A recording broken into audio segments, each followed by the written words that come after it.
Engineer कलाकार युवान Godse industries के प्रसिद्ध अभिनेता बनना चाहते हैं। आज सिने जगत को बताया कि मैं पढ़ लिख कर अपने जीवन में कुछ अच्छा करना चाहता हूं, तो मैंने अपनी शिक्षा को विराम दे दिया है और मुझे अभिनय के क्षेत्र में अच्छा काम करने का मौका मिलने लगा है और आज मुझे इंडस्ट्री में अच्छी फिल्मों में काम करने का मौका मिल रहा है। मैं मुंबई का रहने वाला हूं।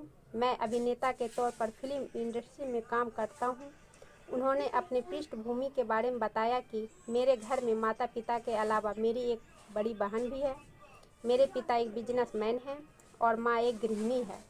हर पिता की तरह मेरे पापा भी चाहते थे कि हमारा बेटा पढ़ लिख कर अपने जीवन में कुछ अच्छा करूं, तो मैंने एक कलाकार से अभिनेता बनने की हमारी कोशिश जारी है।